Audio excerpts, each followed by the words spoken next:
మంచిది. దేవుని ఘనమైన పరిశుద్ధ నామముకే మహిమ కలుగును గాక. దేవుని యొక్క మహాకృపను బట్టి గతకాలం అంతా కూడా దేవుడు కాచి కాపాడి ఆయన రెక్కల కింద దాచి మరొక రోజు ఆయన సందులో గడపడానికి ఆయన ఇచ్చిన ఈ సమయాన్ని బట్టి ఆయన నామముకే మహిమ కలుగును గాక.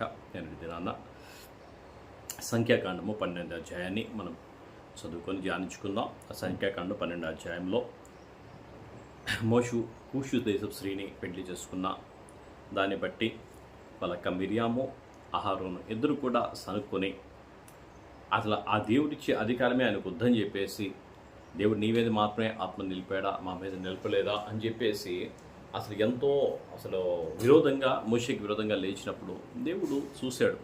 ఎందుకంటే దేవుడే ఆ అవకాశాన్ని ఇచ్చింది. దేవుడే ఎన్నోసార్లు ఇశ్రాయేలు ప్రజల మీద ఉగ్రత వచ్చినప్పుడల్లా కూడా ఆయన ఎన్నోసార్లు అడ్డుపడి, ప్రభువా అవసరమైతే జీవగ్రంథంలో నా పేరు తీసే ప్రభువా అని చెప్పేసి దేవుణ్ణి ఎన్నోసార్లు అడిగాడు. దేవుణ్ణి అడిగిన ఆ విధానాన్ని బట్టి దేవుడు అంటూ ఉన్నాడు కదా, మోషే నా ఇల్లంతట్లో కూడా నమ్మకమైన వాడు, మోషే వంటి సాత్వికుడు భూమి మీద ఎవరిని కూడా చూడలేదు, ఆయన తప్పు చేయడు. దేవుడు సాక్ష్యం ఇస్తూ ఆయన అంటున్నాడు అన్నమాట. అటువంటి సాక్ష్యముతో ఉన్న ఆ యొక్క మోషేని బట్టి వాళ్ళకు సనుక్కొని చుండగా మిరియాముకి కుష్ఠవ్యాధి దేవుడు రప్పించాడు. మరలా మోషే ప్రార్థన చేసినప్పుడు ఆ కుష్ఠవ్యాధి పోయింది. దేవుడు మరలా ఆమెని బాగు చేశాడు.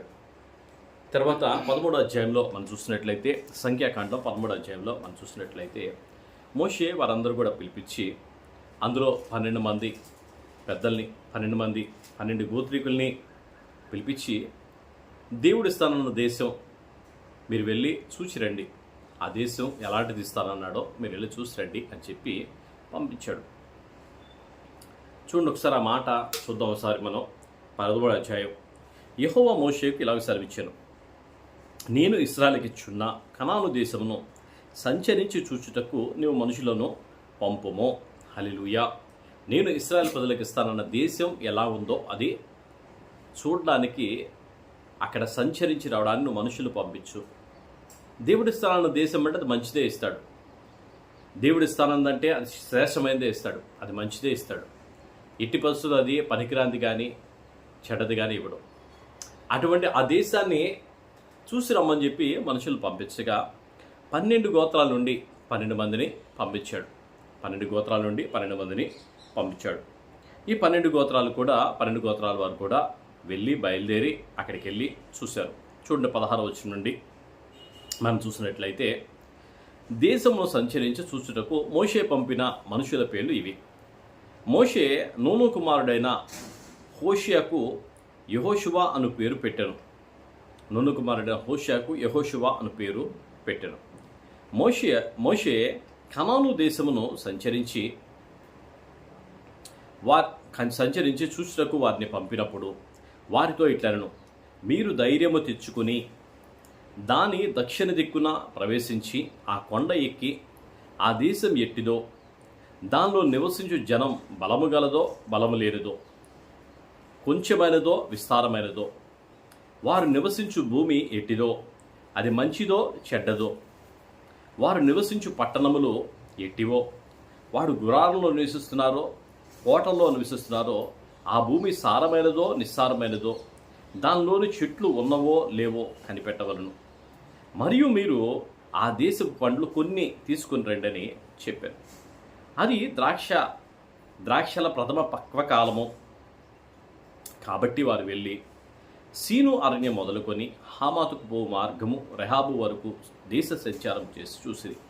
వారు దక్షిణ దిక్కున ప్రయాణము చేసి హెబ్రోనుకు వచ్చిరి. అక్కడ అనాకీలు, అహీమాను, షేషాయి, తల్మయి అనువారుండిరి. ఆ హెబ్రోను ఐగుప్తులోని సోయాను కంటే 7 ఏళ్లు ముందుగా కట్టబడెను. వారు ఎష్కోలు లోయలోకి వచ్చి అక్కడ ఒక గెలగల ద్రాక్ష చెట్టు యొక్క కొమ్మను కోసి దండెతో 2 మోసిరి. మరియు వారు దాని దానిమ్మ పండ్లను కొన్ని దానిమ్మ పండ్లను కొన్ని అంజూరపు పండ్లను తెచ్చిరి. ఇశ్రాయేలు అక్కడ కోసిన ద్రాక్ష గెలలను బట్టి ఆ స్థలము ఎష్కోలు లోయ అను పేరు పెట్టబడెను. వారు 40 దినములు ఆ దేశమును సంచరించి చూచి తిరిగి వచ్చింది. హల్లెలూయా. ఇక్కడ మోషే చెప్పినట్లుగా ఆ దేవుడు ఇస్తానన్న దేశం ఆయన అంటూ ఉన్నాడు కదా, ఆ దేశం ఎలాంటిదో ఆ కొండకి మీరు చూడండి.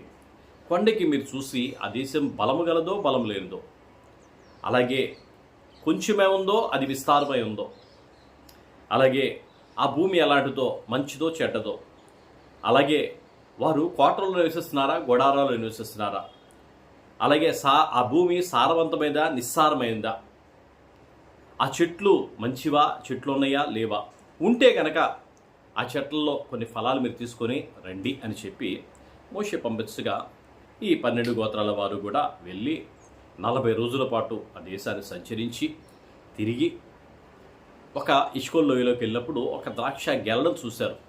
కొమ్మతో సహా దాన్ని కోసుకొని 2 మనుషులు దండె మీద పెట్టుకొని భుజాల మీద మోసుకొని వచ్చేంతగా, అంటే ఎంత పెద్దది ఒక ద్రాక్ష గెల, అంత పెద్దది. అంటే ఆ భూమి ఎంత సారవంతమైనదో, ఆ భూమి ఎంత మంచి పంట ఇచ్చే భూమో, అటువంటి భూమి గల పంటను, ఆ భూమి గల ఆ దేశాన్ని దేవుడు ఇస్తానని అని చెప్పగా వాళ్ళు వెళ్ళారు, చూశారు, ఆ పండ్లు కోసుకొని వచ్చారు, అన్నీ కూడా తీసుకొని ఆయన దగ్గరికి వచ్చారు.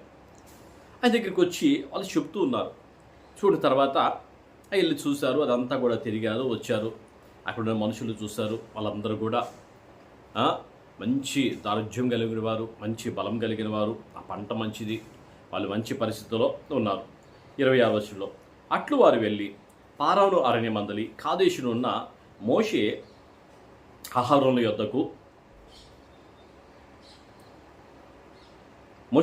యొద్దకు ఇశ్రాయేలు సర్వసమాజం వద్దకు వచ్చి వారికిని ఆ సర్వ సమాజమునకును సమాచారం తెలియజెప్పి ఆ దేశపు పండ్లను వారికి చూపించిరి. వారు అతనికి తెలియపరిచినది ఏమనగా, నీవు మమ్మను పంపిన దేశమునకు వెళ్ళితిమి. అది పాలు తేనెలు ప్రవహించు దేశమే, దాని పండ్లు ఇవి. అయితే ఆ దేశములో నివసించు జనులు బలవంతులు, వారి పట్టణములు ప్రాకారములు గలవి, అవి మిక్కిలి గొప్పవి. మరియు అక్కడ అనాకీయులను చూచితిమి. అమాలేకీయులు దక్షిణ దేశంలో నివసించున్నారు. హిత్తీలు, ఎబుసీయులు, అమోరీయులు కొండ దేశంలో నివసిస్తున్నారు. కనానీయులు సముద్రం వద్ద యోర్దాను నది ప్రాంతంలో నివసించున్నారని చెప్పిరి. కాలేబు మోషే ఎదుట జనులను నిమ్మలపరిచి మనము నిశ్చయముగా వెళ్ళుదమో, దాని స్వాధీనపరుచుకుందుమో, దాన్ని జయించుటకు మనకి శక్తి చాలును అనెను. అయితే అతనితో కూడా పోయిన ఆ మనుషులు, ఆ జనులు మనకంటే బలవంతులు చెప్తున్నారు. వెళ్ళి మోషే దగ్గరికి ఆ సర్వ సమాజం మొత్తం కూడా జనులందరూ చుట్టూ ఉండగా వాళ్ళ మధ్యలో నిలబడి చెప్తున్నారు, అయ్యా దేవుడు మనకిస్తానన్న దేశం చాలా మంచిది. అదిగో అందులో ఉన్న పంట తీసుకొని వచ్చాం కదా, అందులో ఉన్న ద్రాక్ష చాలా పెద్దది, అంత పెద్ద దాన్ని మేము భుజాల మీద మోసుకొని వచ్చాం. ఆ పంట చాలా బాగుంది. వాళ్ళు కోటలు కలిగిన ప్రాకారాలు కలిగిన పట్టణంలో ఉన్నారు. మంచి దేశం, దేవుడు చెప్పినట్లుగా అది పాలు తేనెలు ప్రవహించే దేశం, చాలా మంచి దేశం, దాన్ని ఇస్తానన్నాడు దేవుడు. అలాగే ఉంది. అక్కడున్న మనుషులు కూడా చాలా బలవంతులు, బాగా శక్తివంతులు అని చెప్పి వాళ్ళు వెళ్ళిన దాన్ని బట్టి చూసిన బట్టి చెప్తూ ఉండగా అందులో కాలేబు అన్నాడు కదా, వాళ్ళందరూ ఆగండి అయ్యా అని చెప్పి, అయ్యా దేవుడిస్తాన దేశం శ్రేష్టమైన దేశం, చాలా మంచి దేశం, దేవుడు నిశ్చయముగా ఆ దేశాన్ని మనకే ఇస్తాడు, మనం దాన్ని స్వాధీనపరచుకుంటాం అని చెప్పి మోషేకి కాలేబు చెప్పాడు. కాలేబు చెప్తున్నప్పుడు మిగతా ఇంకా మోషే, కాలేబు, యెహోషువ కూడా ఉన్న మోషే దగ్గర కాలేబు, యెహోషువ కాక ఇంకా 10 మంది ఉన్నారు. ఆ 10 మంది లేచి అలా అంటున్నారు కదా, అక్కడ ఉన్న మనుషులు చాలా బలవంతులు, వాళ్ళు మనకంటే బాగా ఉన్నత దేహులు. చూడండి ఆ మాట చూద్దాం 32వ వచనంలో. మరియు వారు అయితే అతనితో కూడా పోయిన మనుషులు, ఆ జనులు మనకంటే బలవంతులు, మనము వారి మీదికి పోజాలము అనిది. మరియు వారు తాము సంచరించి చూసి దేశమును గురించి ఇశ్రాయేలులతో చెడ్డ సమాచారము చెప్పి మేము సంచరించి చూచిన దేశము, తమ నివాసులను భక్షించు దేశము, దానిలో మాకు కనబడిన జనులందరూ ఉన్నత దేహులు. అక్కడ నెఫీలీలు సంబంధులైన అనాకు వంశపు నెఫీలీలను చూచితిమి. మా దృష్టికి మేము మిడతల వలె ఉంటిమి, వారి దృష్టికి కూడా మేము అట్లే ఉంటిమి. వీళ్ళు మనుషులందరి మధ్యలో చెబుతూ ఉన్నారు. ఏమనంటే, అయ్యా మేము చూసాం, అక్కడ ఉండే మనుషులు ఉన్నత దేహులు, అక్కడ ఉండే మనుషులు నెఫీలీలు. మేము వాళ్ళని చూసినప్పుడు వాళ్ళ దృష్టికి మేము మిడతల్లాగా ఉన్నాం, మా దృష్టికి కూడా మేము మిడతల్లాగానే ఉన్నాం. మిడతల్లాగా ఉన్న మేము వారిని జయించడం అంటే వారు మమ్మల్ని కంపల్సరిగా భక్షించేవాళ్ళు, వారు తినేసేవాళ్ళు. వాళ్ళంత గొప్ప జనం, వాళ్ళంత ఉన్నతమైన జనం. వాళ్ళ ఎదుట నిలబడడం అనేది మనకి చాలా అసాధ్యం. వారితో వెళ్ళడం అనేది మనకు చాలా అసాధ్యం. దాన్ని గెలవడం అనేది మనకి అసాధ్యం అని చెప్పగానే ఆ ఉన్న మిగతా వారందరి గుండెలు కూడా కరిగిపోయి, నీరైపోయి, జారిపోయి, గుండెలన్నీ కూడా బాదుకునే పరిస్థితిలోకి వచ్చేసారు. మిగతా 10 మంది చెప్పిన మాటలో వారు లోకడుపులోకి దిగిపోయినాయి. ఇద్దరు చెప్తున్నారు, దేవుడు మనకి నిశ్చయముగా ఆ దేశాన్ని ఇస్తాడు. వారు ఉన్నత దేవులే అవ్వచ్చు, వారు గొప్పవారే అవ్వచ్చు, ఎలాంటి వాళ్ళైనా కానీ అవ్వచ్చు. దేవుడు ఇస్తానన్నాడు, దేవుడు యుద్ధం చేస్తాడు. మన పక్షాన పోరాడేది ఆయన, మనం కాదు అని చెప్పి మిగతా 10 మంది చెప్తుంటే, అయితే ఈ ప్రజలందరూ వెళ్ళారు కదా చూడమన్నారు. చూడమని చెప్పింది దేనికోసం? దేవుడు ఎలాంటి దేశం ఇస్తానన్నాడు చూడమన్నాడు. ఇచ్చేది ఎవరు? ఆయనే కదా. ఇచ్చేది ఆయనేగా, ఇవ్వడా? పోరాటం ఆయనేగా చేసేది. వీరా ఎర్ర సముద్రాన్ని చీల్చింది వీళ్ళ, 2 పాయలుగా చేసింది వీళ్ళ. ఏ నీళ్ళతో పక్కన పోసారా? దారికి స్వరంగాలు చేసుకుని ఏమైనా వెళ్ళారా? వెళ్ళలేదుగా. అవి 2 పాయలుగా చేసి ఆరిన నేల మీద ప్రజలు నడిపించుకొని వచ్చి పగటి వేళ మేఘస్తంభం గాను, రాత్రి వేళ అగ్నిస్తంభం గాను ఆ ప్రజలతో దేవుడు రేయనక పగలనక ఆయనే ఉండి ఆహారం లేనప్పుడు మన్నాను కురిపించి వారికి చెమట పట్టకుండా, బట్టలు మాసిపోకుండా వారిని పెంచి పోషిస్తూ ఉండగా ఆ దేవుని విశ్వాసం లేనివారు ఆ 10 మంది చెప్పిన మాటలు వారి లోకడుపులోకి దిగిపోయి వాళ్ళకి ఒక భయం అనేది స్టార్ట్ అయిపోయింది. భయపెట్టేవాడు దుష్టుడు, ధైర్యపరిచేవాడు దేవుడు.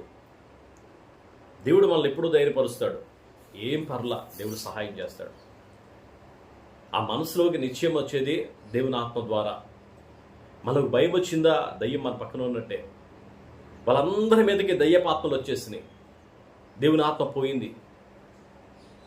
వాళ్ళు వచ్చి వాళ్ళు భయపడుతున్నారు, మిగతా వాళ్ళు భయపెడుతున్నారు. అమ్మో, వాళ్ళు అక్కడ ఉన్న మనుషులు మామూలు కాదు, వాళ్ళ దృష్టికి మేము మిడతల్లాగా ఉన్నాం, మా దృష్టి కూడా మేము మిడతలానే ఉన్నాం.